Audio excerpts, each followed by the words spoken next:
for those who pursue sheep herding in remote parched reaches of Thar.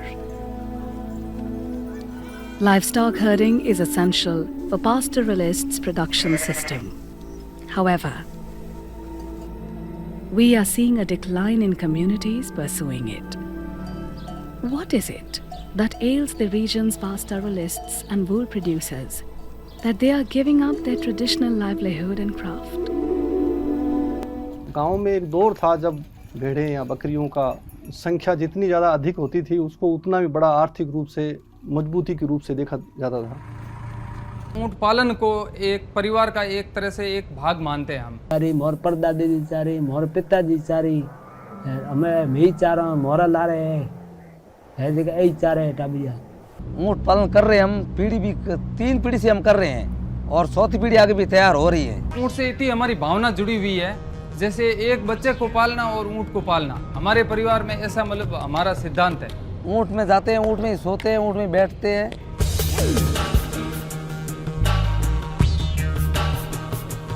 बहुत पाल रहे हैं पिछले कई सालों से, जब दादाजी परदादा जी मेरे फादर आज भी ये काम करते हैं। लेकिन हम जो युवा लोग हैं आज की डेट में धीरे धीरे हमारा इन चीज़ों से मोह भंग हो रहा है। सिर्फ एक रीज़न है, मेन कारण एक ही सर, ना तो आज तो कोई चारागाह हुआ है इनके लिए, गायों के लिए स्पेशल करते हैं, लेकिन ऊँटों उठने के लिए तो आज भी कोई वो सुविधा हमारे लिए नहीं है। आज भी हमें 40 से 50 किलोमीटर इनको चराने के लिए एक गाँव से दूसरे से तीसरे तक ले जाना पड़ता है। लेकिन जैसे जैसे लैंड का सेल होना शुरू हुआ, गवर्नमेंट स्तर पे बड़े अलॉटमेंट हुए, कुछ जो बड़े ज़मींदार थे उन लोगों ने जैसी ज़मीनें खरीदी, उन ज़मीनों पे खेती बाड़ी जैसे जैसे शुरू हुई, पशुओं की संख्या वैसे घटनी शुरू हो गई। उसका एक बड़ा रीज़न ये था कि उन पशुओं के लिए चारागाह ही नहीं बचे।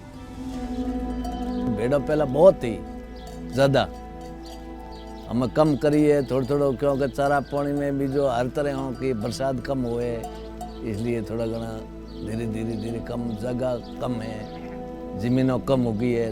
पहला ज़मीनों जंगल ज़्यादा था तो भेड़ कोई 200, कोई 300, कोई 400, हमें कोई कहने 20 है, कोई कहने 10 है।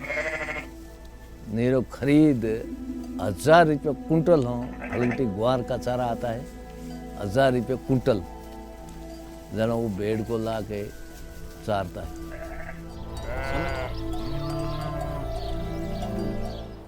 बोले इंडिया में फिर लिया, इतनी तो कौड़ी इतनी कातन है, कोई फायदो ही फायदो है।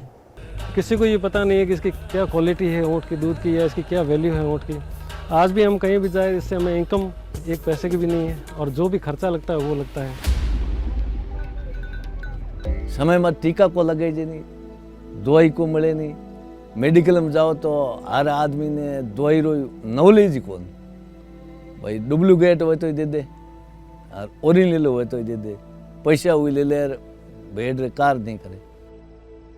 भेड़ के ऊन में पैदावार नहीं है, बोपर आवे आपरी मर्जी हो भाव दाम देता है, भाव मंदा हुए तो अभी नहीं तो पड़ी रहे, कड़े अच्छी तरह उसको कह देता है धुपती नहीं है, इसमें मैल है तो उसका पहिया बिल्कुल कम मिलता है, भाव दाम कम मिलता है।